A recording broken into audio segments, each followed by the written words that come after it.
Assalamualaikum warahmatullahi wabarakatuh. Waalaikumsalam warahmatullahi wabarakatuh.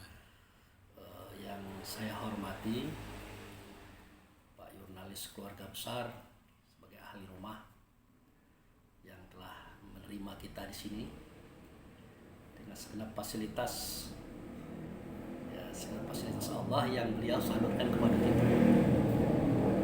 Kita doakan semoga beliau ini dimurahkan langkahnya kan, diringankan rezekinya, berkah juga hendaknya atas keluarga beliau segala-galanya. Kemudian yang saya hormati bapak-bapak yang sudah hadir dari berbagai macam penjuru dan tempat. Ada yang dari Pandeglang. Berapa jam tuh Pandeglang ke situ? Oh, dari Labuan 3 jam. Labuan 3 jam. Itu cukup jauh, cukup lama. Tapi karena merindukan, mencintai silaturahmi ini, itu tidak dipedulikan. Begitu juga bapak-bapak, ibu-ibu yang lain. Bukan tidak ada kegiatan hari ini, bukan tidak ada aktivitas malam ini, tapi mengutamakan pertemuan kita malam ini. Jadi kita bersyukur kepada Allah dengan anugerahnya kita dipertemukan lagi. Sudah beberapa bulan yang lalu. Kira-kira berapa bulan yang lalu Pak ya? Agustus. Kini lah berapa Bu? Agustus, September, Oktober, November, baru November udah ya? Ya 3 bulan lah, diperkirakan 3 bulan lah lebih kurang. Namun Allah berkehendak lain, dipertemukan lagi kita di sini dalam pertemuan yang modelnya lain pula. Nah, kalau beberapa waktu yang lalu kita sudah berbicara tentang kaji. Insya Allah hari ini tetap kaji juga. Namun sebelumnya kepada Rasulullah kita bersolawat. Allahumma sholli ala Muhammad wa ala ali Muhammad amma ba'du. Jadi bapak-bapak, ibu-ibu yang saya hormati, disadari atau tidak, seketika kita bernama orang Islam, pasti kita melaksanakan sholat. Pasti ya. Walaupun ada yang tidak melaksanakan sholat, ada yang tidak melaksanakan sembahyang, ada. Tapi kita tetap berharap ke depannya mereka itu dapat petunjuk Allah dan melaksanakan sembahyang dan sholat tadi. Nah, bagi kita yang sholat, itu kalau ditanyakan ngapo sholat, ngapo sembahyang, rata-rata jawabnya sama, yaitu untuk menyembah Allah. Iya Pak, menyembah Allah kan? Kita terima itu, tidak perlu kita salahkan, memang begitulah semestinya. Tetapi setelah kita selami, kita dalami kepada setiap individu tadi, rupanya Allahnya beda-beda. Ada yang Allahu Akbar, hanya pergi ke bank Pak.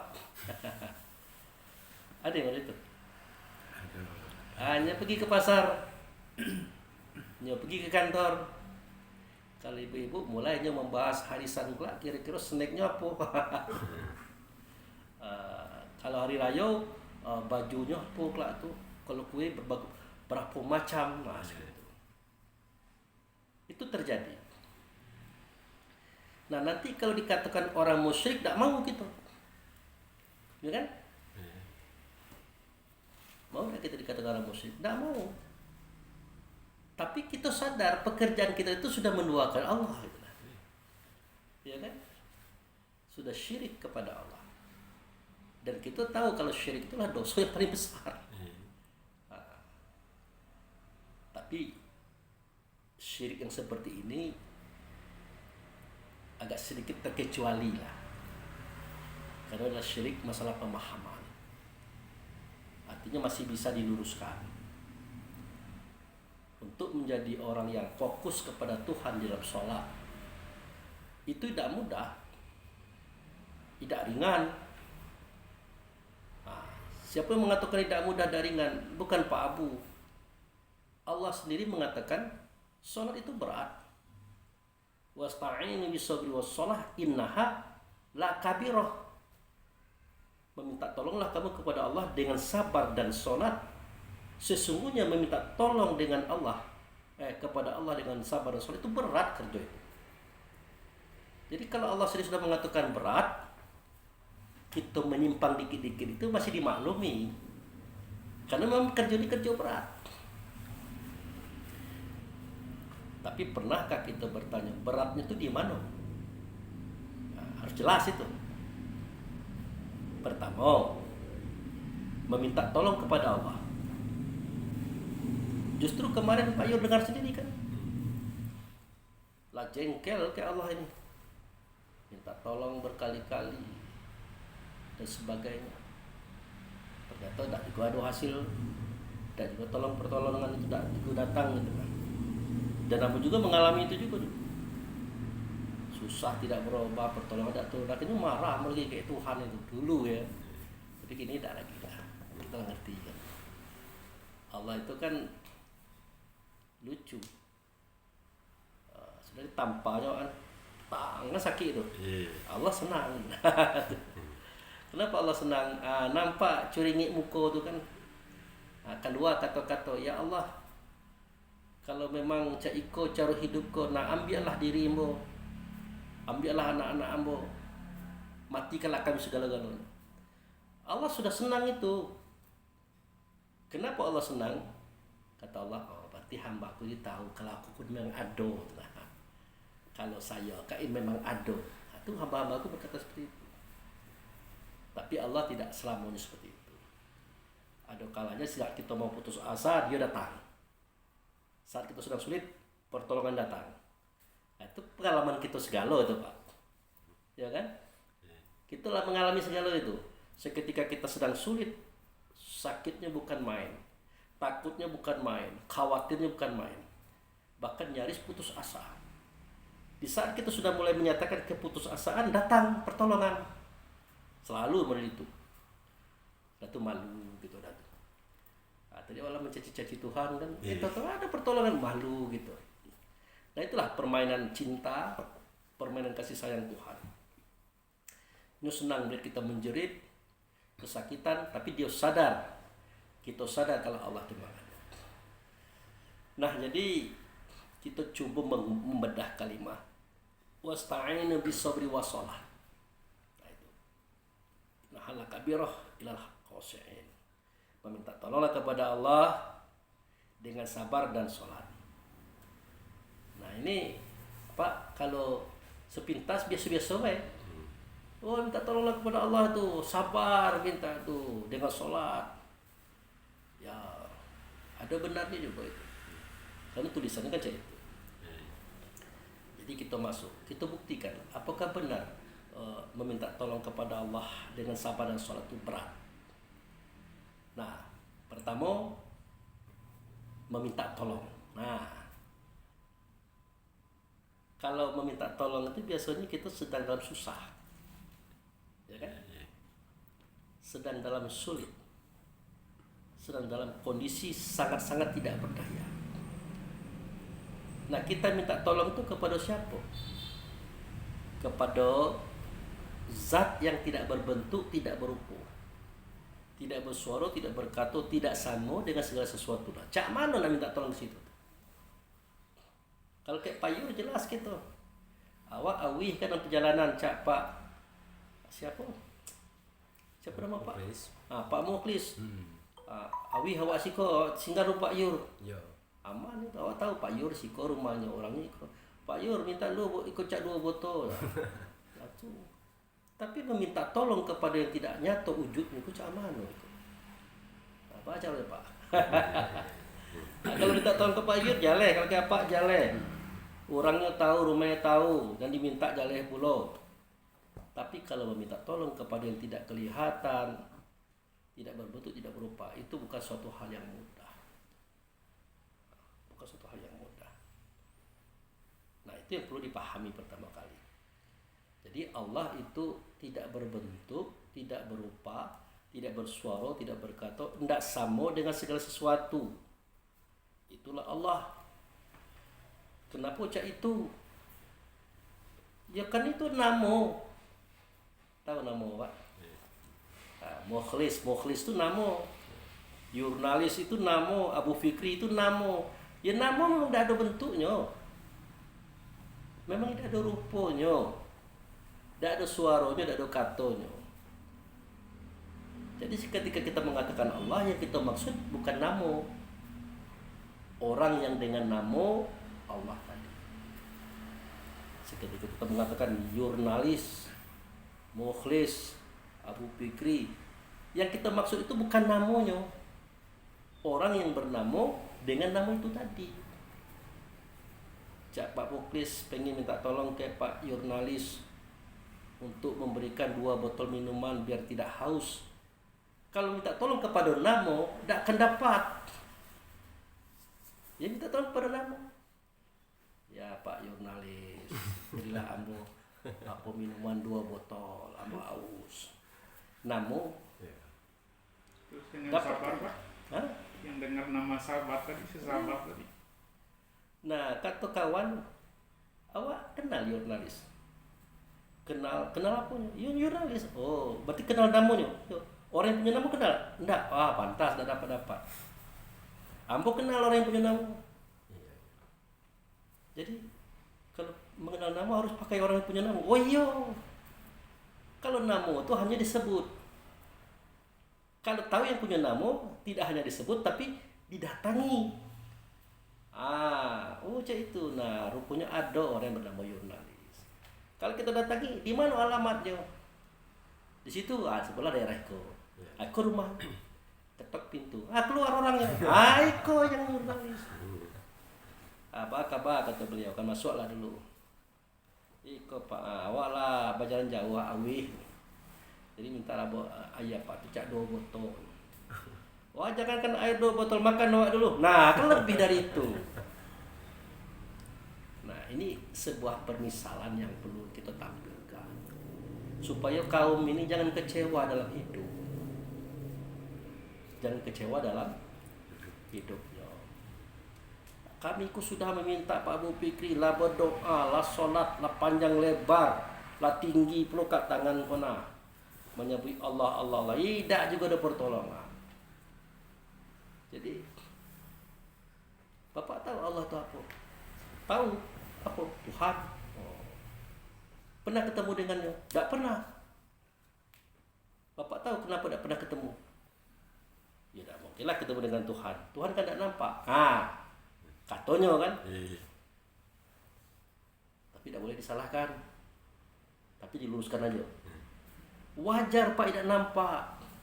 Karena Allah itu namo. Carilah yang dengan nama Allah itu. Nanti orangnya, tampaknya, bercerita apa dengan yang bersangkutan. Apa sih kepentingannya? Karena yang pengasih penyayang pasti diperkenankannya. Kagetlah sanak kita tadi. Jadi siapakah itu yang dengan nama yang ambo harus datang ke beliau supaya dia memperkenankan permohonan ambo. Allah juga mengatakan wasta'inu bi meminta tolonglah dengan sabar dan sholat. Ternyata sabarku juga tidak ngerti gitu. Seketika lagi sedih, lagi rugi, lagi tekor, sabar yo. Kan sering begitu. Kita tidak tahu apa itu sabar. Jadi sabar itu apa Pak Abu? Ya sabar itu adalah nama atau satu nama daripada nama Allah itu sendiri. Jadi sabar itulah satu nama daripada nama Allah itu sendiri. Jadi kalau kita ingin bertemu dengan Allah, carilah dia yang dengan nama Allah tadi. Siapa dionya? Nah, buka surah Al-Fatihah. Jadi dikatakan Setiap kitab mengandung rahasia kitab, rahasia Quran di awal surat. Tidak ada yang tahu rahasia kitab itu kecuali orang yang ditunjuki. Muhammad jadi guru. Nah itu. Jadi setiap kitab mengandung rahasia kitab terletak di awal surat. Tidak ada yang tahu rahasia itu kecuali yang ditunjuki Muhammad jadi guru. Kita bukalah kitab tadi. Nah, ini walaupun seperti ini syariat juga kaji gitu nih. Nah, kitab Quran tadi dibuka. Lembaran pertama suratnya apa? Al-Fatihah. Nah, ya. Al-Fatihah itu artinya pembuka. Al-Fatihah itu artinya pembuka. Pembuka apa? Pembuka rasio. Rasio apa? Nah itu dia. Terbuka rasio Al-Fatihah yang 7 ayat. Maka terbukalah rahasia Quran 30 juz. Terbuka rahasia Quran 30 juz, maka terbukalah rasio diri kita. Kenapa cak itu? Karena Al-Quran yang 30 juz, 114 surat, ayatnya 6066 ayat tadi, itu menceritakan diri kita yang satu di dalam. Makanya terbuka rahasia 7 ayat pada Al-Fatihah, maka terbuka rahasia Quran. Terbuka rahasia Quran 30 juz tadi yang 1666 ayat tadi, maka terbuka rahasia diri kita.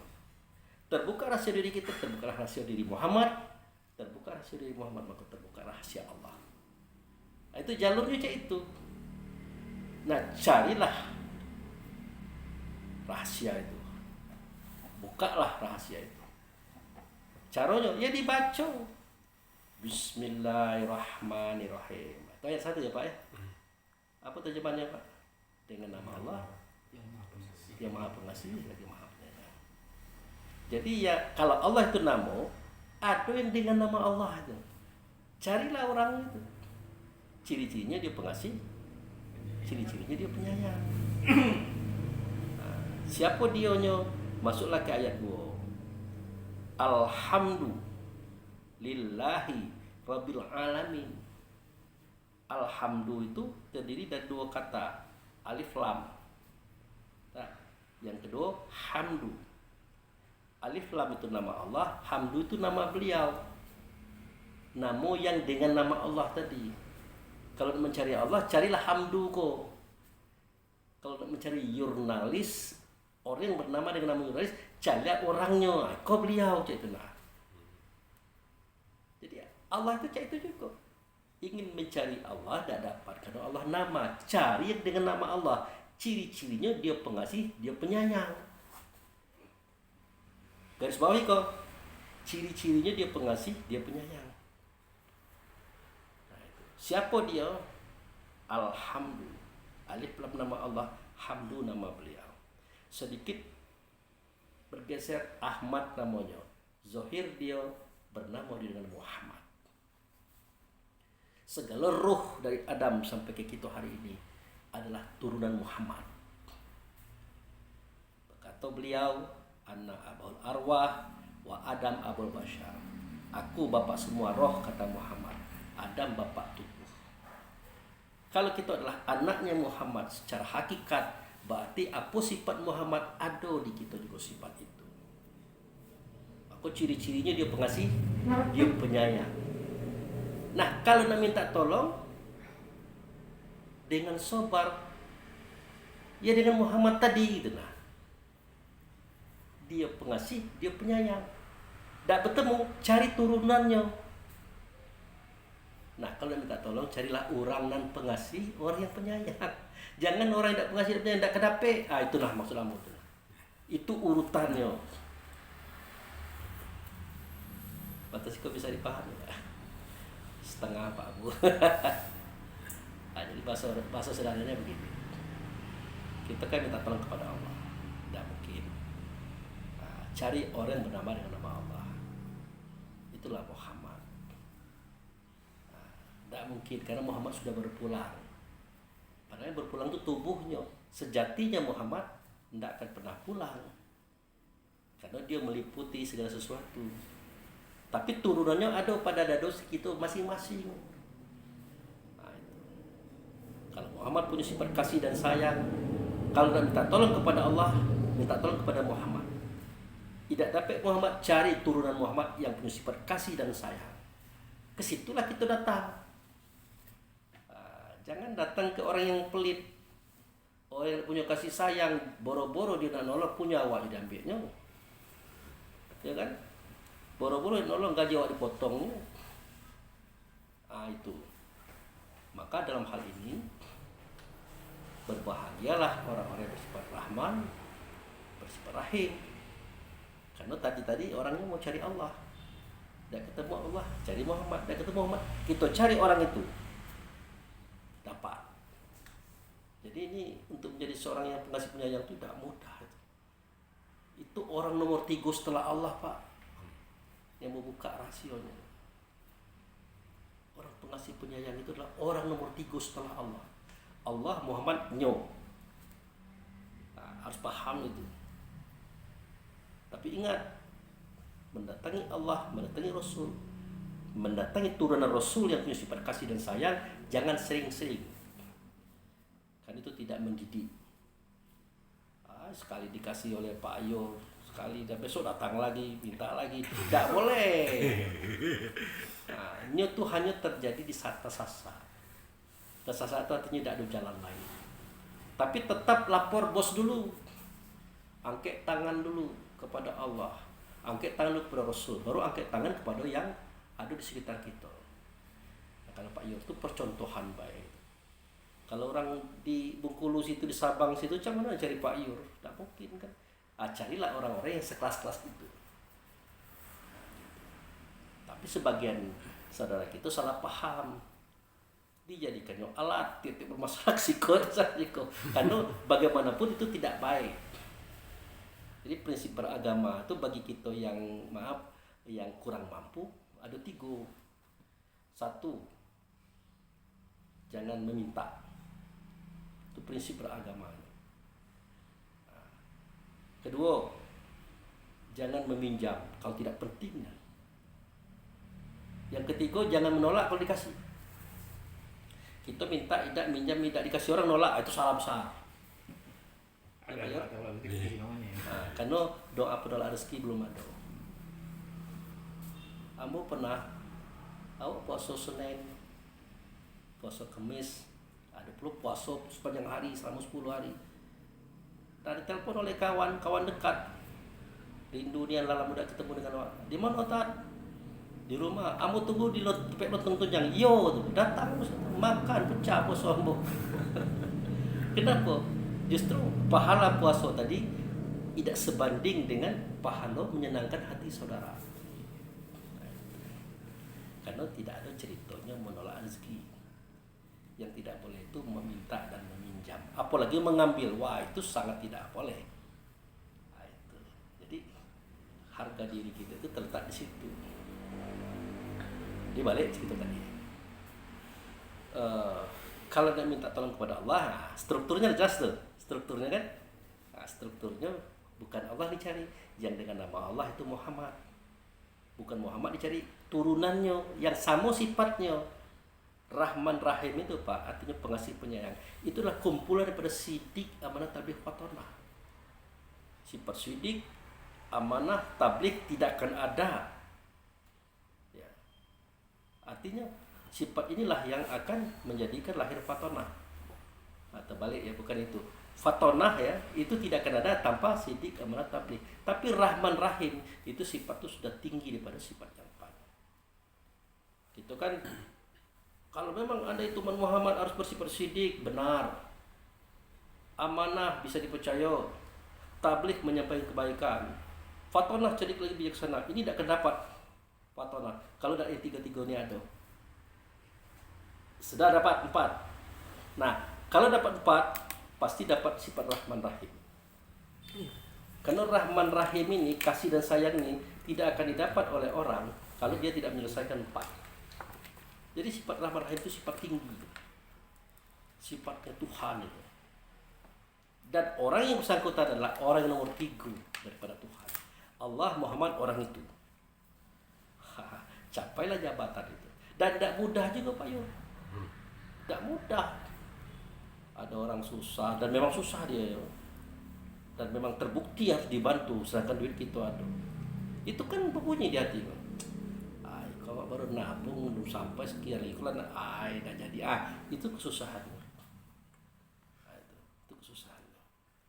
Tapi kalau kita paham kisah ini, jika rasa itu diarahkan ke kita, tinggal kita laksanakan. Berat macam mana Pak Abu? Ya wajar berat, kita nyari duit susah. Kita cari duit itu payah. Tapi ingat Tuhan tahu itu. Nah itu. Pas dikasihkan, adalah Pak, pakailah dulu. Atau ambillah Pak. Dalam hati awak, waduh. Kalau orang rumah nanya, apa jawaban namaku? Tuhan tahu kita ketakutan, akan ada jalan. Jadi di mereka ada darurat, dikit juga ada darurat. Nah, tapi jangan pula kan kita habiskan segala-galanya.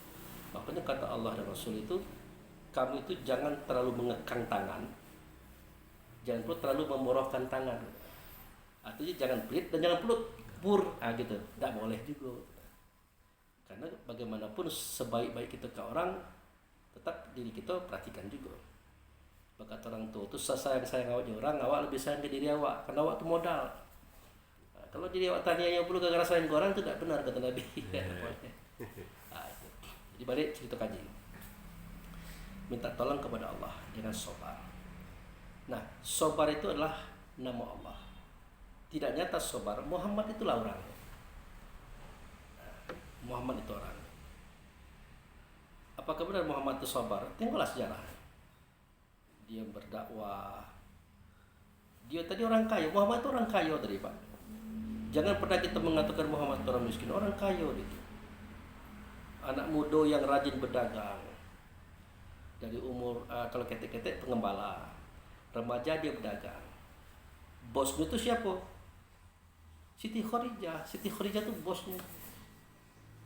Jadi karena Siti Khadijah itu orang kaya, kekayaan Siti Khadijah itu kan sepertiga kota Mekah tuh Pak. Muhammad coba pula mengadu nasib untuk berdagang ke luar negeri, yang membawa barang Siti Khadijah. Ya biasa-biasa lah kan. Pertama dikit-dikit, lancar. Nah akhirnya Muhammad ini paling banyak mengambil barang, paling cepat selesai lakunya dan paling banyak untungnya. Paling banyak barang diambilnya, paling cepat lakunya, tapi paling gedang untungnya. Akhirnya Khadijah curiga, ini Muhammad jualannya atau beda? Kok beda dengan ilmu pengetahuan ekonomi? Nah disuruhlah masyarah itu intelnya Siti Khadijah. Boleh bunyi ya? Minum dulu Pak. Minum.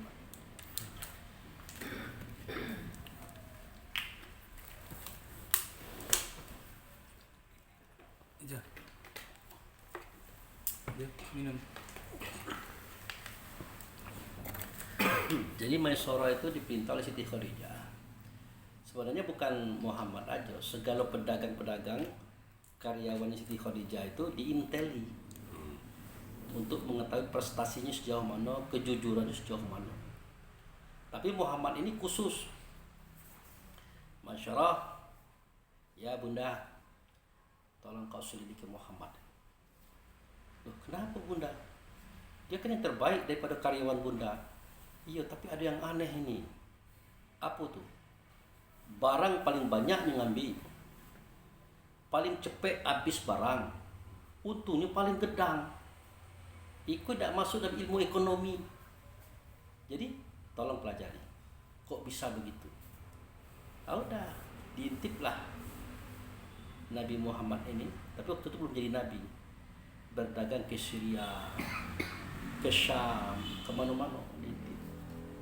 Rupanya beliau ini sebelum dia berdagang, dia mengutamakan akhlak, senyuman, suara kata, kebaikan-kebaikan. Dia belum situ dagangan. Nah dalam dagang dia lurus. Apa kata Muhammad? Nah kata Muhammad, ini ambo beli 5.000 dari Mekah ke Syria, ongkosnya 500, jadi 5,5.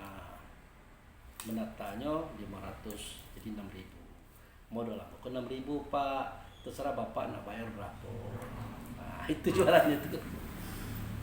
Nah, oh lah, ada pula yang pelit kan, udah mau bayar 7.000 lah.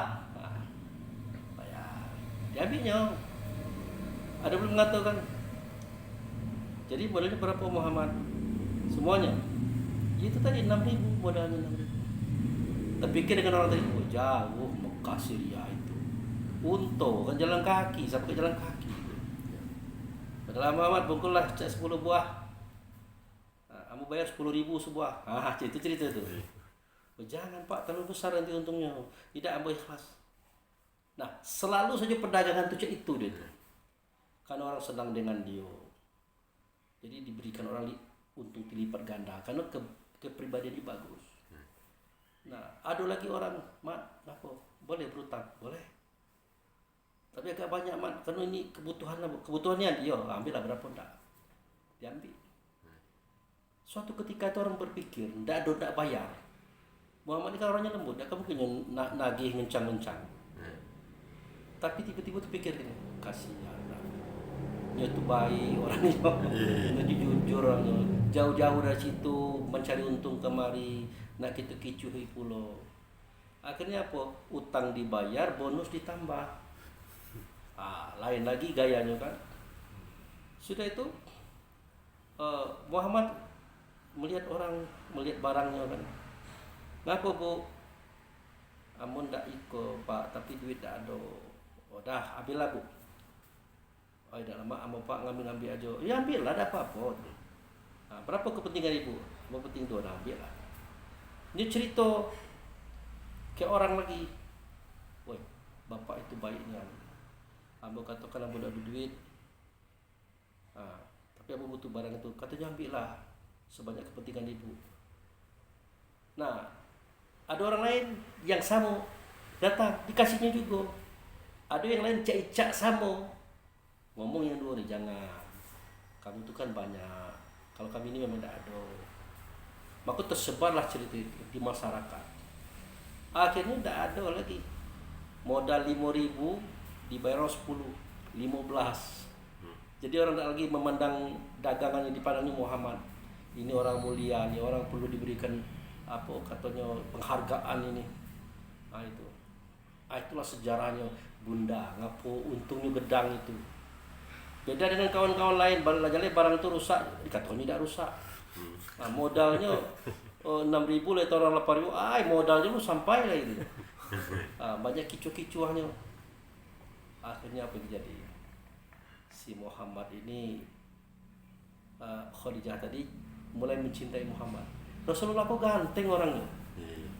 Siapa yang pernah ke Mekah? Pak Yur dah kan? Siapa lagi? Ini udah. Siapa lagi? Belum. Orang Arab tuh laki-laki juga ganteng-ganteng Pak. Apalagi Muhammad, gantengnya. Akhirnya Khadijah jatuh cinta dengan dia. Tak tahan ya siang kemalaman, malam kesiangan terbayang Muhammad.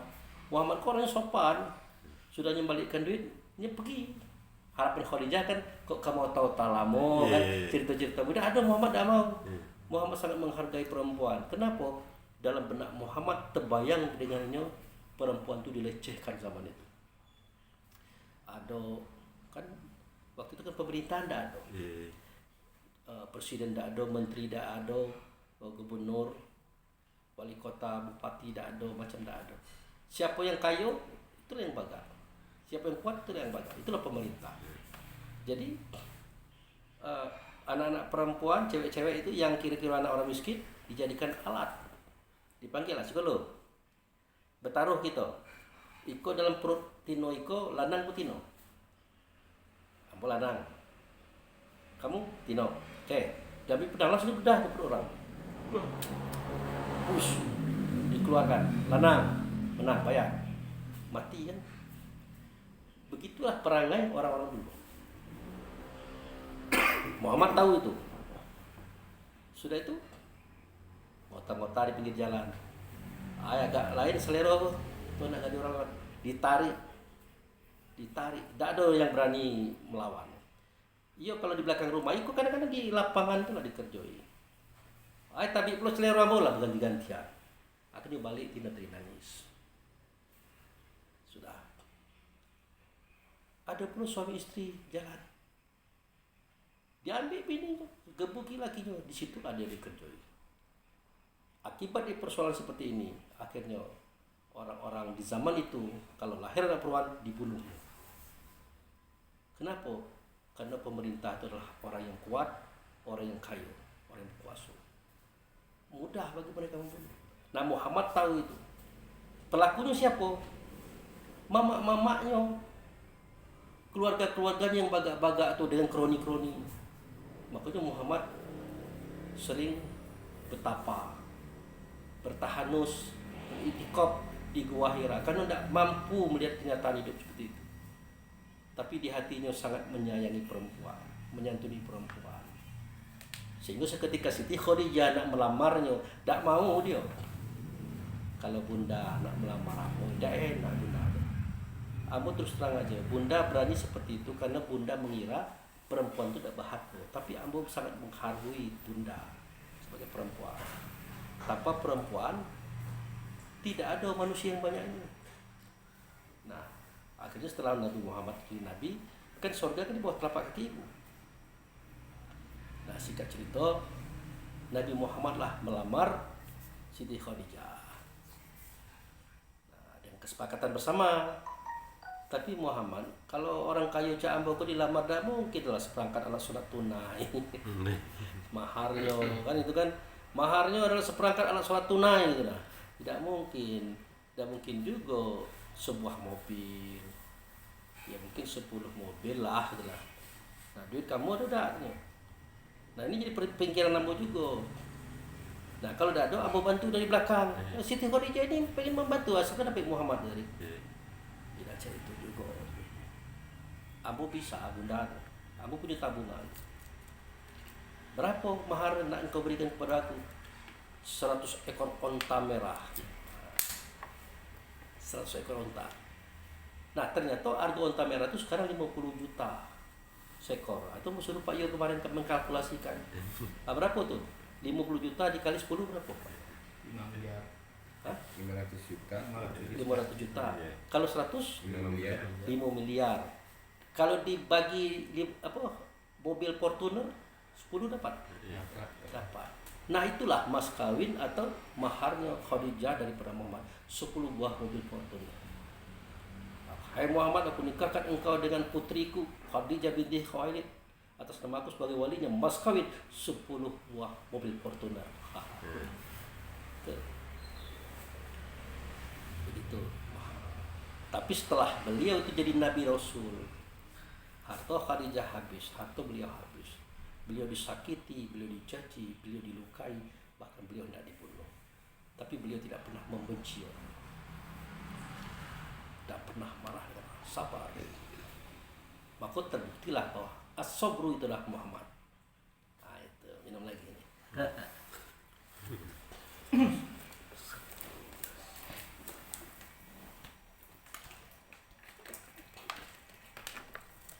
Jadi ingat, wasta'inu bis-sabri was-shalah. Minta tolonglah kamu kepada Allah dengan sabar. Artinya minta tolonglah kamu kepada Allah dengan Muhammad. Karena Muhammad ini adalah wujud daripada nama Allah itu sendiri, si sabar tadi. Nah sekarang cak mana caranya?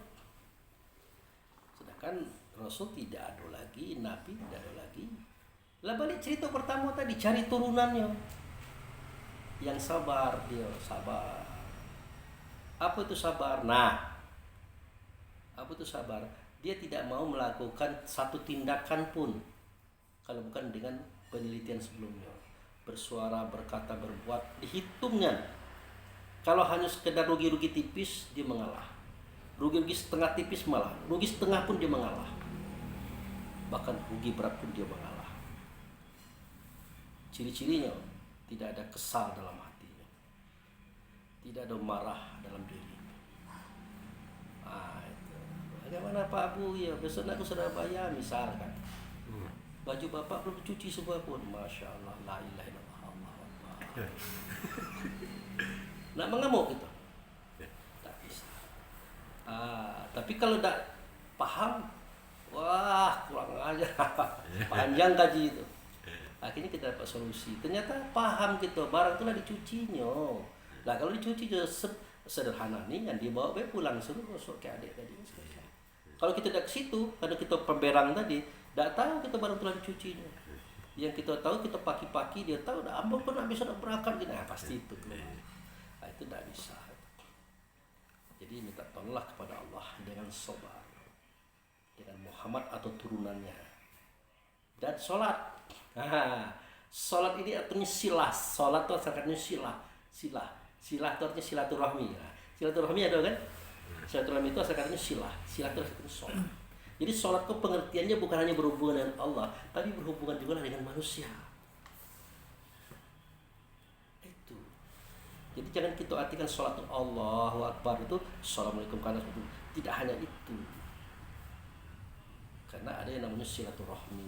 Asal katanya silah. Silah asal katanya sholat. Jadi ada hubungan dengan Allah, ada hubungan dengan manusia.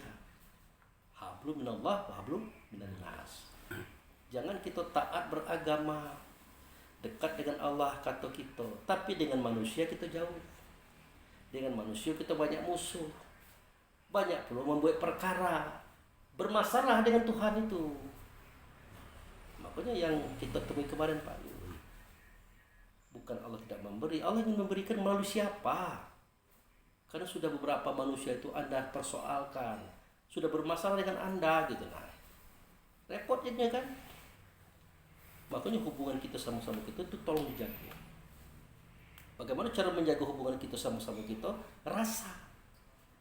Dalam dada bapak-bapak ada roh. Dada ibu-ibu juga ada roh. Kok lama di awak tentu lama di orang. Kan gitu.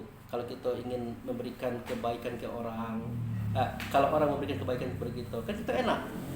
Orang kasih duit enak. Kita lagi kecapean dibantu orang, enak.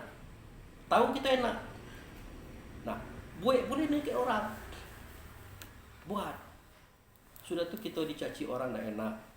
Sudah tuh kita di apa orang tidak enak. Nah, jangan dibuatkan itu tuh orang. Jadi kira-kira timbang rasa itu. Timbang rasa itu. Itulah modal bersilaturahmi. Lama di awak, lama di orang. Tidak lama di awak, tidak lama di orang. Jangan dibuat tidak lama. Kalau kaji orang lama itu, sebelum kita cubit orang, cubit dulu diri kita. Cubit dulu. Sakit tak kira-kira? Kalau sakit, jangan cubit orang. Nah, makanya aku sampai dengan Pak Yur. Kita Pak Yur sedih melihat orang susah. Kasihan melihat orang lemah. Tapi ingat, itu adalah efek daripada kejadian dulu. Ada beberapa kesalahan sudah dibuatnya dulu. Oleh karena itu, kata Nabi, jangan terlalu menyerahkan, jangan terlalu menahan. Cek keberadaannya. Jadi kita jangan kira bahwa hari ini kita susah, hari ini kita sulit, hari ini banyak masalah. Datang muncul begitu saja. Dah. Ada yang kita mulai. Kalau kita nyusun bata tuh lurus sampai ke atas pasti lurus. Tapi kalau dia bengkok sampai ke atas batas tiko ya udah roboh bata itu. Jangan tengok robohnya, tengok dasarnya. Oh, di sini masalahnya. Jadi dengan orang itu biasa-biasa sajalah. Kalau dia susah, kalau dia menderita, itu adalah kanonnya juga. Gitu. Jadi meminta tolonglah dengan Allah, dengan sabar dan sholat. Itu tadi kajian umum. Nah, sekarang kita masuk ke dalam ibadah ini. Nah, itu. Jadi kalau kita tidak minta tolong kepada Allah, kita harus kenal Allah dulu. Allah itu namo siapa nama zat. Tidak nyata Allah, mereka nyatakan sifat. Siapa dia adalah Muhammad. Muhammad itu di mana kini? Carilah dia. Badannya ada dalam tanah. Di dalam badan itu ada ruh. Ruhnya di mana sekarang? Cari. Ternyata dikatakan oleh Allah Rasul, la uqsimu bihadzal balad wa anta halu fi hadzal balad. Aku bersumpah dengan negeri ini, hai Muhammad, engkau ada dalam negeri ini. Dan ternyata Muhammad itu badannya di Madinah, dianya ada dalam negeri ini. Nah, mana negerinya? Nah, di mana negerinya? Bukan Mekah bukan negerinya. negeri Muhammad itu, tempat Muhammad hari ini, ya, di luar sentero alamnya.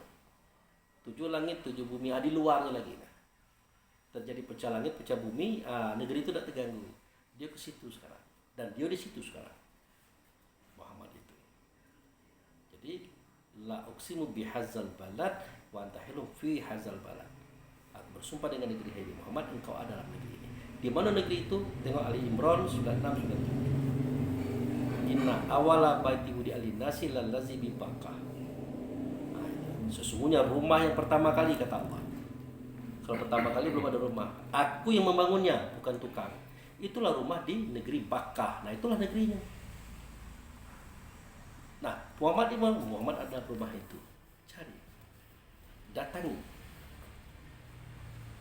Tapi cak mana mendatanginya? Kita tidak tahu lagi tempat itu. Makanya dimudahkanlah agama ini. Negeri Bakkah dijadikan Mekah, Baitullah dijadikan Ka'bah. Nah, datanglah ke tempat itu. Barang siapa yang bertemu dengan Masjidil Haram, sama artinya bertemu dengan Ka'bah. Barang siapa yang bertemu dengan Ka'bah, sama artinya bertemu dengan Baitullah hakikat. Barang siapa yang bertemu dengan Baitullah hakikat, sama artinya bertemu dengan Muhammad. Barang siapa yang bertemu Muhammad, artinya sambung dengan bertemu dengan Allah. Jadi begitu aja, sederhana memang. Dan itu hanya terjadi dengan ingatan. Makanya kalau kita berdiri tegak di sajadah, kita mau sholat, ingat sholat itu pekerjaan hati, pekerjaan rasa, bukan pekerjaan fisik. Kalau Allahu Akbar tuh dari tegak sampai sujud itu fisik, sedangkan sholat bukan fisik, hati. Apa itu ingatannya itu? Arahkan ke Masjidil Haram. Wa min haitsu kharajta fawali wajhaka shatral Masjidil Haram. Dari mana saja kamu keluar, dimanapun kamu berada, hadapkan wajahmu ke Masjidil Haram. Wajah apa? Bukan wajah mukoiko, wajah dirimu, diri roh tadi. Apa itu? Ingatannya, perasaannya, kesadarannya ke situ. Jangan kemana-mana, berarti tidak sampai kita ke situ. Katanya minta tolong tadi. Nah itu sudah. Akhirnya sampai di Masjidil Haram. Siapa dicari? Cari tanda Baitullah. Maka berkatalah Allah, "Falyabudu rabb hadzal bait." Kau sembah Tuhan rumah ini. Nah, Tuhan yang disembah tapi dia menuju ke rumah ini. Ka'bah itu sebagai tanda. Sudah. Nah, kalau sudah bertemu dengan Ka'bah, seperti tadi hukumnya sama bertemu dengan Baitullah. Bertemu itulah hukumnya sama dengan bertemu dengan Muhammad. Bertemu Muhammad hukumnya sama bertemu dengan Allah. Allah bukan Muhammad, Muhammad bukan Allah. Tapi sudah begitu hukumnya. Jadilah dulu kita ngomong di situ. Sebutlah segala sesuatunya. Kontrak rumah habis, duit tak ada, ngomonglah di situ. Apalagi istri kita misalnya berselingkuh, istri kita misalnya meninggalkan kita, laporkan di situ. Jangan melapor ke orang tidak bisa bantu. Laporkan kepada Allah melalui Muhammad di tempat itu posisinya. Gitu. Nanti kalau ada suara kita, ada kata kita secara serius di situ posisinya, otomatis Allah dan Rasul melihatnya, Allah dan Rasul mendengarnya, pasti diperkenankan.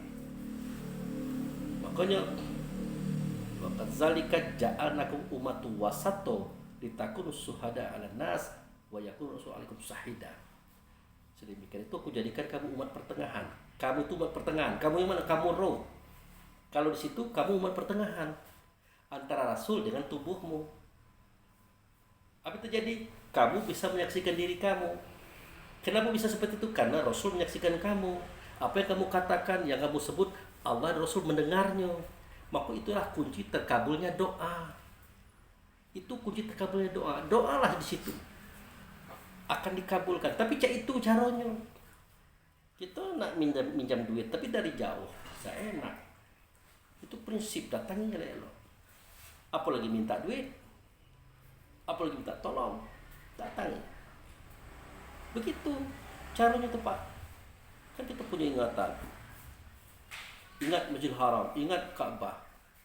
Pak, kami ini belum pernah ke Masjidil Haram, belum pernah nengok Ka'bah. Lu cak mana ini?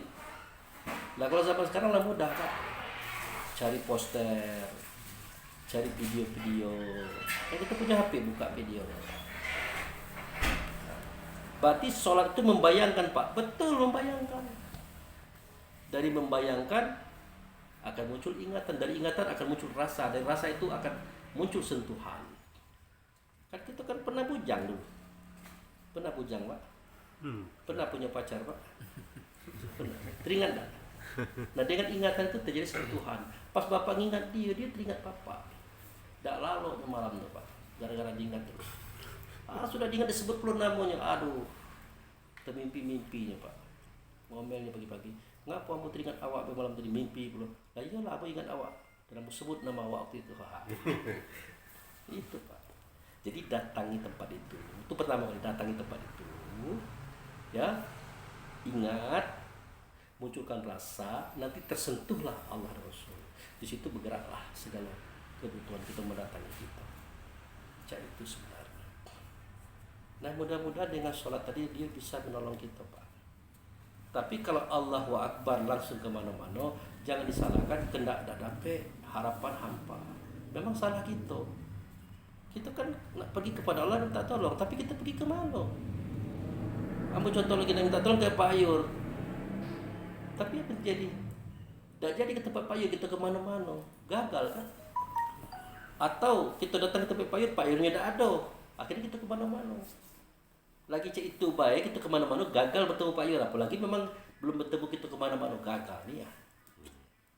Itulah maksud itu. Jadi itu sementara, Pak. Cek itu, Pak, cara mendatangi Allah itu, Pak. Apa ada yang lebih dalam lagi, Pak? Bu, ya ada lah. Ya ringan-ringan aja dulu lah. Untuk hiburan kayak sana kita dari apa? Labuan ya. Silakan lah itu. Apa pertanyaan siapa tadi namanya? Muklis. Silakan lah.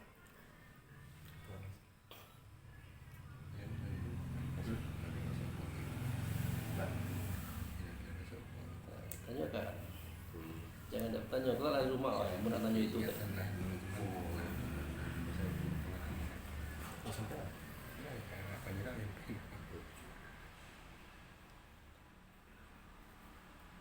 Oh, itu Pak Kusdi katanya. Apa namanya nih? Oh, selama kita memahami pengajian ini gitu ya kan.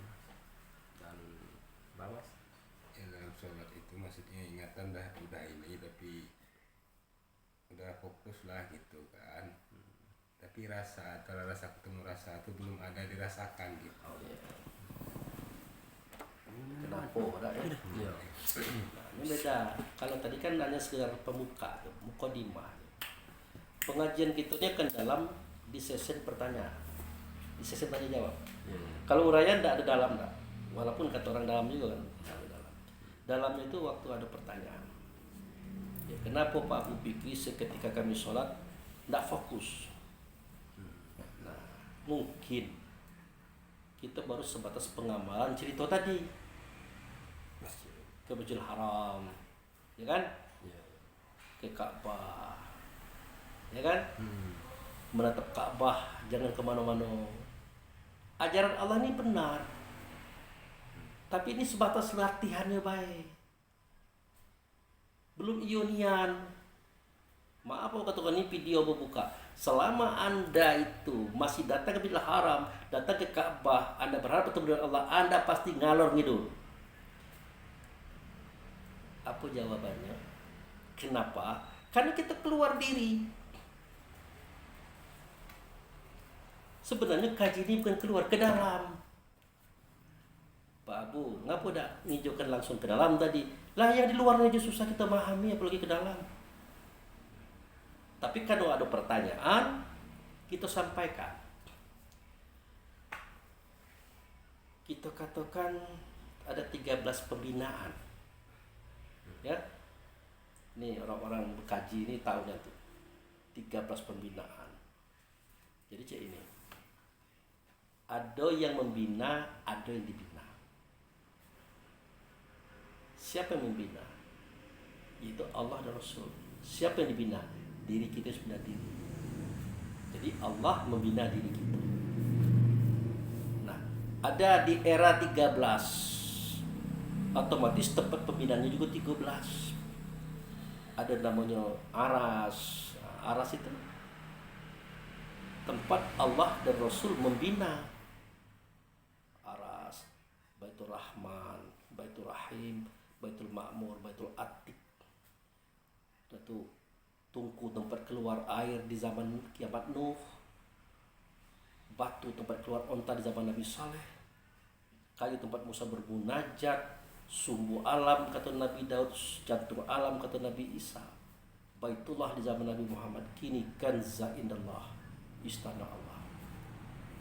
Itu masih cerita keluar itu. 13 pembinaan itu Bapak, Pak Muklis dan adik, itu menunjukkan kepada batang tubuh kita ini. Jadi nak Aras, nak Baitullah, nak Baitur Rahman, Baitur Rahim, macam-macam. Dia menunjukkan batang tubuh ini. Inilah tempat pembinaan. Di dalam tubuh inilah semua itu dibina. Siapa yang dibina? Satu membina yang 4. Siapakah yang satu itu? Itulah yang datang daripada Allah. Roh kita itu. Membina, mendidik, melatih. Melatih siapa? Melatih hawa, nafsu, dunia, syaitan. Sifat manusia dibina di dalam tubuh ini. Hawa itu kan pantang kelintasan itu. Tak pacak nengok orang kaya dikit, tak pacak nengok orang berlebih dikit, melihat orang sukses, wah timbul kebencian, iri, dengki. Itu dibina oleh roh. Diajarkan tidak begitu. Tak boleh kamu iri dengan orang-orang sukses, karena tidak ada urusan kamu itu. Tapi kalau kamu pengen seperti mereka, datangi mereka baik-baik. Buka hati, jujur-jujur, ngomonglah dengan dia. Pak, ambo nak belajar Pak, jadi orang kaya cak Pak tuh. Nah, itu baru benar. Begini caranya. Kerja. Ini jujur. Serius. Kita praktekkan. Jadi tugas roh itu membina sifat hawa tadi. Hawa itu memang musuh kalau dia tidak dibina. Kalau dibina tidak, dia akan jadi kawan. Siapa lagi dibina yang kedua? Nafsu. Sifatnya batang kerendahan, mau tinggi sendiri, besar sendiri, hebat sendiri, segala-galanya galau, orang ketek galau. Timbul kurang menghargai orang lain, timbul kesombongan. Musuh, betul musuh kalau dibiarkan. Maka dibina. Diajari, dinasihati dia ini. Diarahkan. Kamu itu kenapa merasa tinggi sendiri, merasa benar sendiri? Makanya praktek ya. Makanya jangan lagi Anda mengatakan saya ceramah ini amalkan dulu Pak Abu baru ceramah. Pengalaman apa yang mau sampaikan? Abu dikritik orang, Pak Abu jangan merasa benar, merasa besar. Ya ada dalam video itu dalam komen YouTube. Abu jawab tadi kan dengan video. Pak Abu tidak pernah merasa benar. Bagaimana mungkin seorang Abu Fikri merasa benar? Tidak mungkin. Dalam pandangan Abu Fikri, orang yang keliru, orang yang salah, itu sudah wajar. Karena setiap kita mencapai kebenaran, wajib hukumnya keliru dan salah. Ngapain Anda harus menyalahkan Anda? Tidak mungkin. Berarti Anda yang salah paham terhadap saya. Tuh. Dan saya pun tidak pernah merasa benar. Sebenar-benar saya jika bertemu dengan Allah Rasul pasti salah itulah. Iya. Kalau benar Abu Fikri sesuai kebenarannya Allah Rasul, alangkah hebat Abu Fikri sama kebenaran. Jujur aku katakan Bapak Ibu, semua kebenaran yang kita lakukan, kebaikan yang kita lakukan, kalau disodor kepada Allah, salah galau itu. Apalagi salah niat, bukan lagi salah galau. Gak mungkin kita akan merasa benar, merasa hebat, merasa besar, tidak mungkin, karena kita paham itu. Nah, yang mengatakan ini adalah yang satu tadi, yang roh tadi, ya, dia nasihati. Yang nasihati sifat buruk itu, pantang kerendahan itu nafsu. So itu ada lagi dunia itu pantang kurang, rakus pantang kekurangan. Dikatakan itu musuh. Selama dia seperti itu, memang dia musuh. Kalau rakus pantang kekurangan itu, tidak orang kaya, tidak orang miskin, sifatnya pemaling. Itu bahasa kasar. Bahasa halusnya ngambil hak orang. Nah dibina lah dia. Kalau orang kaya udah usah diajar lagi ya miskin-miskin ini, karena yang miskin wajar yang ngambil barang tidak ada. Anda jangan mengambil. jangan mencuri, jangan menyelip hak orang lain. Ya cak mana Pak kurang terus? Tidak mungkin. Tidak mungkin Anda itu kurang. Tapi angan-angan Anda terlalu tinggi. Cita-cita Anda terlalu besar sedangkan hasil Anda belum seberapa. Gaji cuma 3,5 juta sebulan. Lah ngeredit motor bro, itu sudah berat itu. Kadang akan dipotong 750 atau 800. Berapa sisanya? Di situ ledeng, di situ apa? Listrik. Air, di situ ongkos minyak macam-macam. Jadi cak mana Pak Abu pikir apa boleh buat untuk sementara biar naik angkot. Tapi lebih banyak biaya Pak Abu ketimbang bayar itu tidak mungkin juga. Atau beli sepeda. Walaupun kredit sepeda. Ada lemak di tengok orang, jangan ada lemak di tengok orang, ukur diri kita. Daripada kita mewah-mewah tengok orang berhutang banyak kita saruh, jangan. Itu diajarkan oleh yang satu ini, oleh roh ini. Itu. Apalagi yang sudah punya jabatan, harta banyak, masih ngambil punya orang lain juga.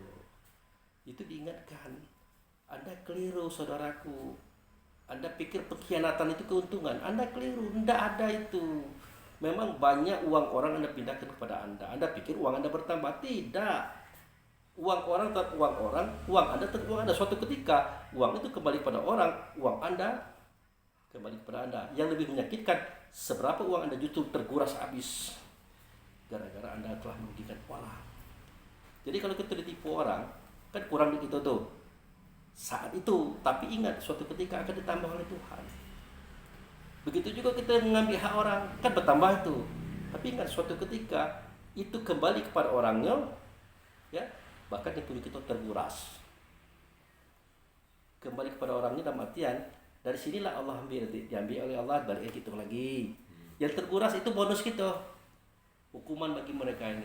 Jadi kalau kita dibayar oleh Allah ternyata lebih, itu duit orang itu tadi. Jadi kalau kita berkhianat, sudahlah, jangan jadi orang bodoh. Sudah. Jangan pernah berpikir pengkhianatan itu keuntungan. Tidak karena itu. Tuhan tuh tahu. Kita baik cek tak tahu. Padahal kita tahu itu barang orang. Kan lagi kita hidup pas-pasan sudah nikmat kan. Maka hawa nafsu itu jangan dilepaskan. Gitu. Kalau rezeki kita ambil. Kalau rezeki kita jangan. Itu. Jadi yang menasihat itu adalah yang satu tadi. Tuh. Terakhir adalah setan. Mengapa timbul setan? Karena anasir api telah jadi darah pada kita. Sifatnya pantang tersinggung dan tidak kalah. Nah, diajarkan itu, jangan gampang tersinggung. Nah, jangan gampang ribut, emosi. Belum tentu yang kita tengok itu benar, yang kita dengar itu benar. Mungkin dia tidak menyapa waktu bukan karena dia sombong, mungkin dia sedang ribut kayak bininya. Oh tidak, memang bapak itu sombong. Belum tentu juga. Nah, itu. Jadi cerdas dari sini. Itu yang mendidik itu mukmin. Mukmin yang mana? Mukmin yang diajar oleh Allah dan Rasul. Makanya dia adalah pembina. Yang dibinanya yang 4. Gitu. Jadi balik cerita tadi, supaya kita bisa khusyuk dalam sholat, bukan keluar, ke dalam. Jadi kalau kata orang tua kita, jangan diangkat takbir sebelum nyata kiblat. Nah, kiblat ke orang yang dihadiri. Nah, siapa yang dihadapi? Pasti ada yang dihadapi itu. Nah, jangan angkat takbir sebelum orang itu nampak. Wah, berarti kita menyembah orang Pak Abu. Kan gitu tuh. Nah, pasti kan? Nah, jadi urutannya begini. Jangan diangkat takbir sebelum nampak Allah. Tidak mungkin kan? Jangan diangkat takbir sebelum nampak Rasul. Tidak mungkin kan? Jangan diangkat takbir sebelum nampak Nabi. Tidak mungkin kan? Jangan diangkat takbir sebelum nampak guru yang mengajarkan kita kaji ini. Apakah kita menyembah mereka? Jawabnya tidak. Mereka itu adalah wasilah yang mengantarkan. Jadi setiap kajian-kajian thariqat, kajian-kajian agama yang dalam ya, itu pasti ada yang dihadapinya. Itu disebut kiblat tadi. Apa ada ayat itu Pak Abu? Ada ayatnya itu. Coba tengok surat Toha ayat 14. Seketika Musa sampai di Bukit Tursina, beliau melihat api. Setelah didekati bukan api tapi cahaya. Didekati lagi bukan cahaya, sinar. Dekat lagi bukan sinar, pohon. Dekat lagi sosok. Sosok punya kepala, punya badan. Berpakaian lengkap, bermahkota, gagah perkasa. Ngomong dia, hai Musa, innani anallah, la ilaha illa ana fa'budni wa qimis shalah li dzikri. Hai Musa, sesungguhnya aku ini adalah Allah.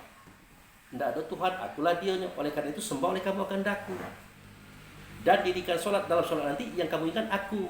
Berarti ada sosok di situ. Pertanyaannya, apakah benar itu Allah? Allah tidak berbentuk, tidak berupa, tidak bersuara, berkata, tapi dia ngaku Allah. Lalu siapa beliau ini? Nah, itu yang disebut dengan wujud serta Allah. Itu yang disebut dengan sifat. Itu yang disebut tempat nyatanya Allah. Itulah Rasul. Kalau kini namanya siapa? Namanya Muhammad. Kalau dulu Muhammad namanya tapi Ahmad. Makanya beliau ini awal dijadikan, terakhir dizohirkan. Orang tidak tahu lagi, dikiranya nyukur Nabi yang paling bontot. Padahal sudah ada terdahulu. Gitu. Nah sejak itu Nabi Musa kalau mau sholat, ya lihat dia itu. Allahu Akbar. Nah, belum nampak beliau tadi, belum diangkat di atas. Oh berarti Musa menyembah beliau tadi. Bukan. Kan ingat katanya. Wa aqimis shalah li zikri. Dirikan sholat, dalam sholat ingat aku. Bukan menyembah, mengingat. Karena aku dengan Allah. Aku serta Allah. Berarti aku adalah wasilah. Bukan aku yang disembah. Kebanyakan orang salah paham, oh dia nyembah kiai, nyembah guru. Bukan.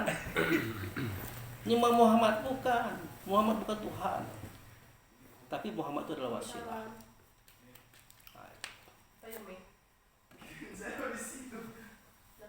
Masuknya di situ keren saya. Nah, jadi begitu. Iya. Silakan dulu. Jadi begitu. Kan ekstrim Pak. Ekstrim Pak. Ekstrim Pak. Iya, dalam sholat kita nengok orang kan ekstrim. Selama ini kita yang tidak tahu, tidak pernah kita nengok siapa. Pasti ada yang kita tengok. Kiblat itu artinya hadapan. Kita artikan Ka'bah ada juga benarnya, tapi ini ilmu hakikat. Dan Musa adalah melihat wujud yang mengatakan dirinya Allah. Padahal itu bukan Allah. Bagaimana dengan Nabi Harun adiknya? Nabi juga. Joshua bin Nun, muridnya. Bani Israel, kaumnya. Wah bang, enak kamu bang. Kalau sholat nengok beliau tuh. Kadang ada perintah. Wa aqimis shalah li zikri. Dirikan sholat, dalam sholat ingat aku ya. Ya kalau diingat pasti nampak kan. Bagaimana mungkin Pak Muklis bisa mengingat sesuatu yang tidak pernah lihat? Bisa enggak? Tidak mungkin. Nah, itu. Kata Musa, iya kalau kamu sholat mengingat beliau tadi. Belum bawa takbir sebelum lihat beliau tadi. Nah kalau kalian siapa? Ah itu kami bingung siapa. Apa kata Nabi Musa? Ya siapa lagi? Apalah. Jadi Nabi Harun, Joshua bin Nun, Bani Israel sewaktu sholat, tidak Allah yang dilihat. Musa itu sendiri. Ingat, Musa itu bukan Tuhan, tapi wasilah yang mengantarkan kaum kepada Allah. Secara real itulah tugasnya beliau. Dia berdakwah dari awal sampai akhir di tengah-tengah Bani Israel, kan ngajak Bani Israel kepada Allah. Itu realisasi. Tapi secara hakikatnya dalam sholat itu yang terjadi. Siapa yang berani ngomong kayak ini? Tidak ada kecuali yang berani ya. Tadi yang berani kecuali yang berani. Banyak orang itu banyak, bukan Abu Bakri seorang. Ekstrim bagi siapa? Mereka yang tidak tahu. Kalau mereka tahu buka Quran, itulah ceritanya. Jadi jangan pernah terjadi. Oh kita menyembah guru yo. Oh nyembah yo syadu yo. Nyembah Nabi Muhammad yo, nyembah Rasul yo. Bukan menyembah Allah. Tapi mereka ini adalah wasilah. Bagaimana ada wasilah? Lah kita yang minta. Allahumma Rabbah hazid da'wati tammah wa sholatil qa'imah ati Muhammadani wasilah wal fadilah. Kan kita minta. Setiap penyembahan itu akan dimulai. Azan dulu. Setelah azan selesai, pakai doa. Apa doanya? Ya Allah yang memiliki seruan sempurna. Sholat yang akan didirikan, hadirkan dia ke Muhammad sebagai perantara. Itu permintaan kita. sebagai wasilah atau perantara. Di mana? Fil maqamah mahmudah, di tempat tegaknya si Mahmud. Siapa Mahmud? Mahmud itu Muhammadullah. Di mana posisinya? Ditunjukkanlah tempat itu. Dari mana saja kamu keluar, di mana pun kamu berada, hadapkan wajahmu ke Masjidil Haram. Di dalamnya apa? Ka'bah. Falyabudu rabb hadzal bait, kau sembah Tuhan rumah ini. Hakikatnya bukan ini, tapi Baitullah hakikat di situ. Di dalamnya ada Muhammad yang sekarang menunggu kita. Gitu. Bertemu Muhammad sama artinya bertemu Allah. Makanya dikatakan wa may yuti'i rasul faqad ata Allah. Siapa yang taat kepada Rasul artinya taat kepada Allah. Dalam hidup ini tidak pernah kita mencontoh Allah, tidak ada. Kita mencontoh Muhammad. Ya kan? Laqad kana lakum fi rasulillah uswatun hasanah. Sungguh pada diri Rasul, kata Allah, ada contoh yang baik bagi kamu. Ini Allah yang ngomong. Tidak ada Allah yang contoh hamba, ya tidak mungkin. Muhammad kamu contoh. Ingin kamu kucintai, ingin kamu kusayangi, ingin kamu dosa kamu diampunkan oleh aku, ikuti Muhammad. Makanya Muhammad berkata, in kuntum tuhibbunallah fattabi'uni. Kalau kamu cintai Allah, ikut aku, katanya. Yuhibbukumullah yaghfir lakum dzunubakum wallahu ghafurur rahim. Supaya Allah mengasihi kamu, menyayangi kamu, dan mengampuni dosa kamu. Ini Allah galau yang ngomong, Pak. Bukan Pak Abu, bukan pengajiannya Pak Abu, tidak. Ini Allah galau yang ngomong seperti itu. Allah yang menyuruh kita ikut Muhammad. Sampai-sampai menyembah Allah pun, tetap Muhammad juga kita minta tercogok di situ. Sebagai wasilah, bukan sebagai Tuhan. Keliru kita mengatakan itu. Muhammad aja bukan Tuhan, apalagi guru. Leset. Oh, cek itu Pak Bu Iyo. Nah, cek itu robah niat. Niat itu ya dirobah, Pak. Kalau posisi tetaplah. Nak nampak tercogok orang itu tercogok lah. Tapi robah niat. Jangan dikecekkan itu Tuhan salah gitu. Itu. Ambo nak dengar Allah langsung Pak mengecek itu, jangan Muhammad, jangan hadis. Buka surat Al-Maidah ayat 35. Buka. Ya ayyuhallazina amanu taqullah wabtaghu ilaihi wasilah wajahadu fisabilihi la'alakum tuflihun. Kok Allah dia ngomong kok. Hai orang beriman, bertakwalah kamu. Cari oleh kamu perantara antara kamu dan aku. Nah, disuruh cari gitu. Jangan takut kita nyampaikan ini. Oh, Pak Abu, selain itu Tuhan ngomong. Cari oleh kamu wasilah, perantara antara kamu dengan aku. Kalau kamu bertemu dengan dia, baru kamu menang. Tidak bisa kita mengingat sesuatu tapi tidak pernah kita tengok mana itu, tidak mungkin lah. Iya, itu ya. Tapi itu tolong diingat itu cerita itu. Untuk sementara itu aja dulu. Ada pendalamannya lagi Pak, ada. Apa nak sampaikan pendalamannya? Kepala Anda perjalanan ketemu. Iya. Kalau tadi itu caranya adalah kita sudah berwudu, baju sudah bagus. Tegak di atas sejadah badan kita, ingatan kita, perasaan kita, kesadaran kita ke Mekah situ. Ada perintah soalnya. Jangan perlu Pak Abu kajian sesat. Ini perintah, ini bukan perintahmu.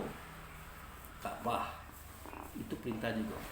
Maqam Ibrahim, fatakhizu bi maqam Ibrahim musholla. Ambil oleh kamu sebagian maqam Ibrahim. Ini perintah Allah, bukan perintah kamu. Maka wajar kalau kamu sampaikan kepada kaum. Untuk sementara seperti itu. Batas Ka'bah aja bisa Pak Bu, jadilah dulu, karena kita belum tahu guru kita siapa. Kalau jangan pula Pak tengok ambo Pak. Aku bukan guru, aku cuma nyampaikan cerita guru. Wih, kata Pak Abu kemarin, nampak wajah guru. Bolehlah Pak bayang-bayang yang jangan. Ambo hanya menyampaikan cerita guru. Karena guru juga SK-nya dari Allah, dari Rasulullah, tidak bisa dari ambo. Yang dikenal kita mursyid itu Pak. Tapi ingat mursyid di sini bukan sembarang mursyid. Mursyid kata Allah, kata Rasul, bukan kata manusia. Nah, sebatas Ka'bah itu kosong. Kan masih nampak kan? Ingin kita tingkatkan kaji, masuklah ke dalam Ka'bah. Kosong. Itu adalah kiasan tentang diri dalam kita. Kan tadi dikatakan Baitullah, ini kan ada 13 pembinaan. Dari Aras, Baitur Rahman, Baitur Rahim, Baitur Atik, Baitur Ma'mur, macam-macam tadi sampai ke Khazanah Allah, itu menuju kepada tubuh kita. Nah, kalau masuk pada Ka'bah, artinya masuk dalam tubuh kita. Ingat, sholat itu adalah rasa. rasa itu yang sholat. Timbul pertanyaan, siapakah yang sholat? As-sholatu mirajul mu'min. Sholat itu saat naiknya mukmin kepada Tuhan. Siapa mukmin? Siapa yang orang yang percaya kepada Tuhan? Ya tentu yang pernah melihat Tuhan lah, yang pernah mendengar suara Tuhan. Siapa dia? Roh kita. Mana ayatnya Pak Abu? Tengok surat Al-A'raf 172. Wa iz akaza rabbuka min bani adam min zuhurihim zuriyatahum wa ashhadhum ala anfusihim alastu birabbikum qalu bala syahidna. Ingatlah seketika kami keluarkan semua roh anak Adam, kami akan saksikan sendiri mereka satu persatu. Kami tanya kepada mereka, adakah tidak aku di Tuhan kamu? Ya karena melihat, mendengar, berhadapan dengan Tuhan, tentu dijawabnya, benar engkau Tuhan kami. Sejak itu dia percaya Tuhan itu memang ada. Makanya roh tadi disebut dengan al-mu'min. Gitu. Tapi sebenarnya tidak itu juga Pak. Yang dicari itu benarkah itu Tuhan? Jawab tidak juga. Yang dicari itu adalah yang dengan Tuhan. Kalau Tuhan kan tidak bisa ditengok. Kalau cerita dari tadi, makanya kalimatnya alastu bi rabbikum. Adakah tidak aku ini dengan Tuhan kamu? Nah, aku dengan Tuhanku siapa? Kalau Tuhan Allah, yang aku dengan Tuhan. Tidak terdengar suara Allah, tidak terdengar suara Allah, kata Allah, tidak lihat contoh Allah, mereka nyata pada aku. Siapa? Ingin kamu contoh Allah, tidak bisa contoh aku. Siapa? Ingin bertemu Allah, ikut aku. Siapa? Ya Muhammad lah itu orang. Itulah Muhammad. Lah bertemu dengan kita waktu dulu. Itulah wasilah kita kepada Allah. Jadi kalau ada kita sholat melihat guru kita mengantarkan kepada Muhammad. Muhammad mengantarkan kepada Allah. Begitu juga Nabi Harun, Joshua, Bani Israel dalam sholat dia melihat Musa. Musa mengantarkan kepada Muhammad. Muhammad mengantarkan kepada Allah. Jadi kita ngomong bukan tidak ada dasar agama. Nah, kembali kepada sholat hakikat tadi. Jadi sholat itu dimulai daripada kesempurnaan takbiratul ihram. Ini kan orang mengaji ya, tentu sedikit banyak paham itu. Kesempurnaan takbiratul ihram. Satu, mi'raj. Mi'raj itu naik martabat. Kita dipari. Nah, gini nih. Tadi nama kita Nur. Berubah jadi mukmin. Kenapa Nur? Waktu itu terserpih dari Muhammad. Berubah jadi mukmin. Kenapa? Waktu itu kita melihat Allah yang nyata Muhammad. Mukmin. Kemudian kita ditiupkan ke tubuh, nama kita ruh. Kemudian kita terpari di hati, nama kita insan. Naik kita dari insan pindah ke ruh. Dari ruh jadi mukmin. Jadi mukmin, jadi nur lagi. Nah, kalau sudah cahaya dibicarakan itu satu. Tidak pernah ada cahaya satu, cahaya dua, cahaya tiga, tidak ada. Di situ terjadi satu kesatuan. Zat, sifat, asma. Nah, itu. Makanya yang pertama adalah mi'raj. Yang kedua ikram. Tenggelam rasa diri kita dengan rasa Muhammad serta Allah. Itu ikram namanya. Yang ketiga tawakal, mempersembahkan. Apa yang dipersembahkan dalam kaji awal rukun yang 13. Kaji kedua inna sholati wa nusuki wa mahyaya wa mati lillahi rabbil alamin. Salatku, ibadahku, hidup matiku untuk Allah, dipersembahkan situ. Kalau ketika tiga itu tidak bersuara, tidak berkata, tidak benda, tidak wujud. Menyatu saja diri kita, rasa kita dengan rasa Muhammad serta Allah di situ. Itu sudah tawakal, itulah persembahan. Itu yang sholat. Nanti mau tunjukkan prakteknya. Kalau sudah seperti itu, masih juga kita ngomong Bismillahirrahmanirrahim, masih ngomong itu, tidak ada lagi. Yang ada adalah rasa. Belum kita ngomong Allah Rasul tahu, belum kita minta Allah Rasul sudah berikan. Disitulah kun fayakun terjadi. Gitu Pak. Jadi macam mana prakteknya? Aku prakteknya. Jadi yang baru-baru bisa juga praktekkan itu. Tegak. Sudah tegak. Kita kan punya rasul. Raso-rasokan. Nah, Sewaktu rasul-rasul kan itu berjalan rasul kita tuh. Pertemukan rasul ini dengan rasa Muhammad. Bagaimana kita tahu ini rasa Muhammad apa bukan? Kalau terasa dingin, sejuk, tenang, bahagia, itu artinya rasa kita sudah menyentuh rasa Muhammad. Nah, kalau sudah masuk kita bahagia dalam situasi itu, artinya kita sudah masuk ke dalam dimensi ketuhanan Allah. Nah, sebelum terjadi pemaduan atau paduan rasa tadi, jangan yang takbir.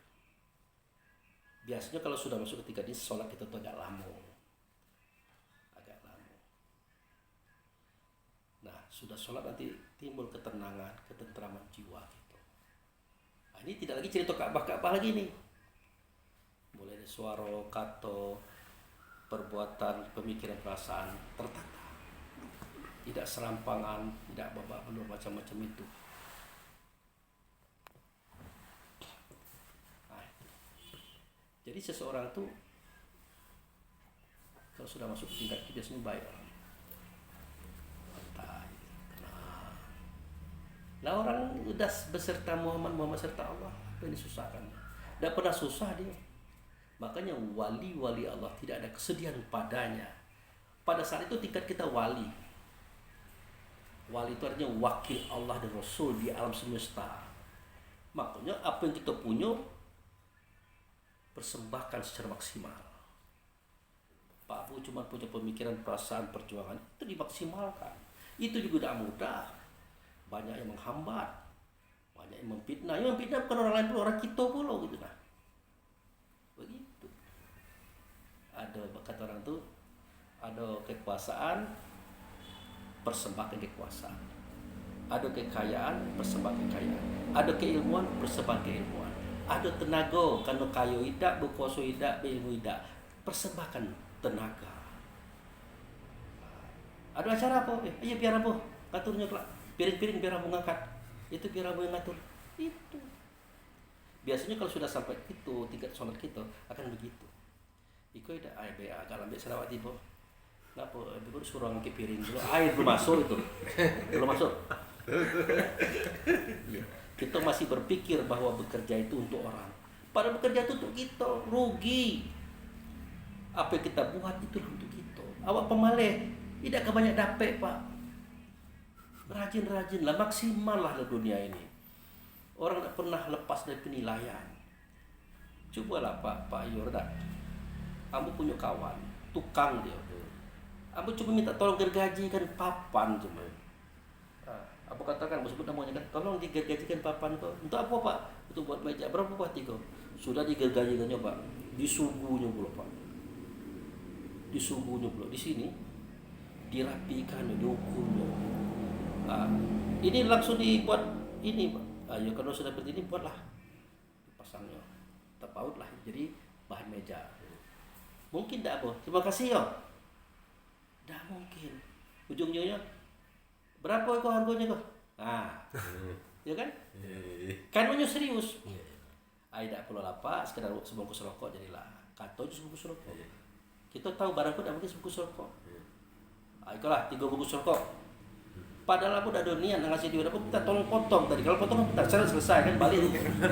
Tapi dia serius di suku jadi gitu. Misalnya Bapak Iko pentil motor Bapak kok tutup pentil tidak ada. Ada tak? Ada. Diambil itu pentil. Wah, motor Bapak nih kotor nih ya, diambilnya kayak dilap. Oh, tidak salah dilapnya kan dilap.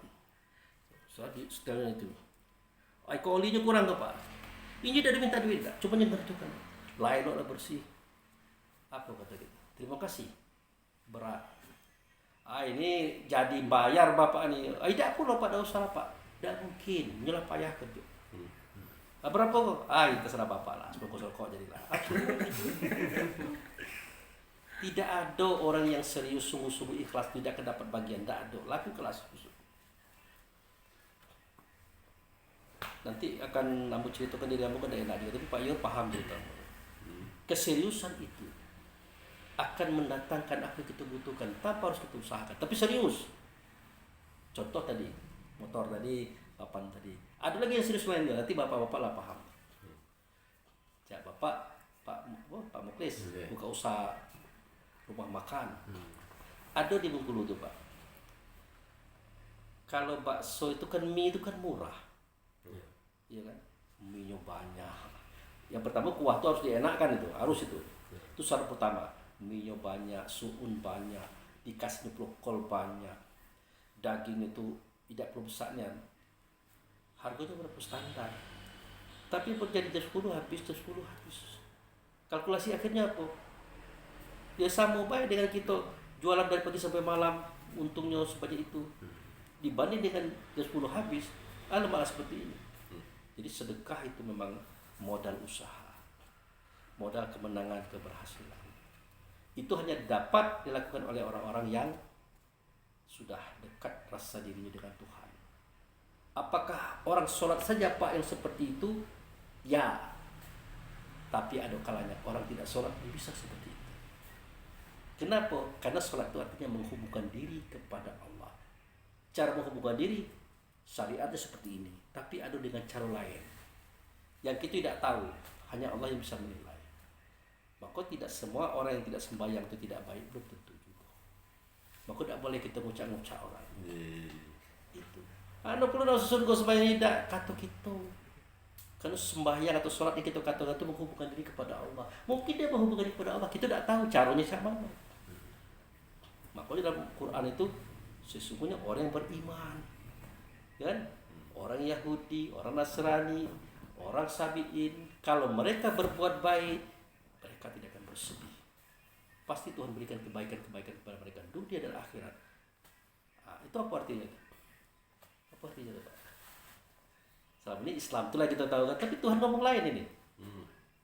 Nah, tidak bisa kita mengatakan orang salah, kita benar. Orang kita sembahyang, orang yang tidak ada tahu. Tapi alangkah baiknya dalam kehidupan ini kita sebagaimana yang Allah ajarkan, Rasul ajarkan, sehingga tidak ada curiga-curigaan, tidak ada lagi fitnah-fitnahan, gitu. Ya tidak mungkin lah pelacur yang sudah berkali-kali melacurkan diri bisa masuk surga hanya gara-gara ngasih anjing minum, ya kan? Tidak mungkinlah seorang panglima perang Romawi baru masuk Islam bersamaan dengan nak berperang tadi, ditengoknya Khalid bin Walid, pasukannya luar biasa, setiap perang menang, rupanya modalnya siap mati.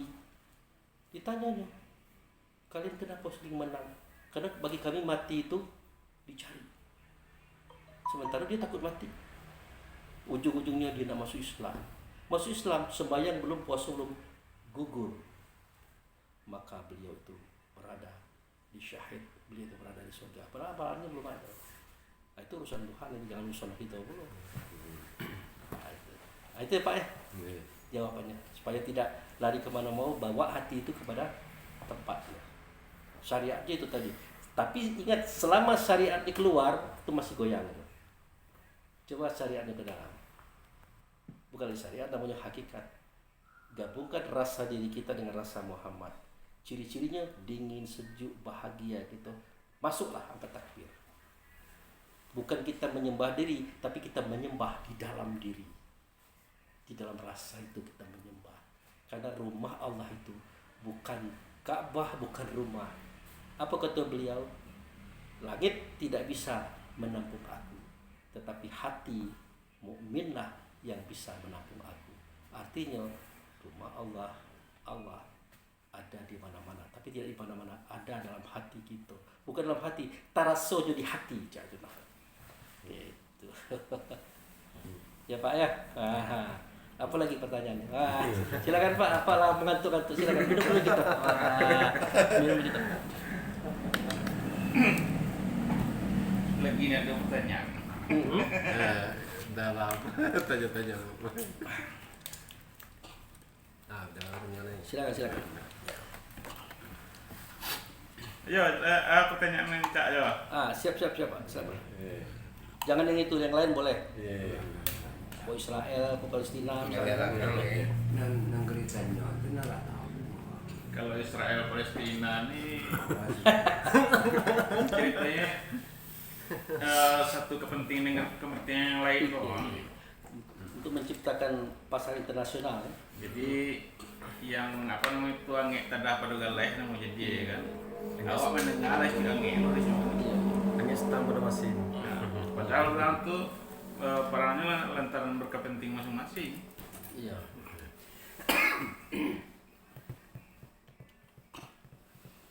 Oh ya. Jadi karena durasi itulah panjang, kita ini kan dulu kita rubah judul. Kok kita tutup dulu. Nah, jadi demikian itu saudara-saudaraku ya pengajian kita malam hari ini. Semoga bermanfaat. Lebih kurang saya mohon maaf. Wabillahi taufiq wal hidayah. Assalamualaikum warahmatullahi wabarakatuh.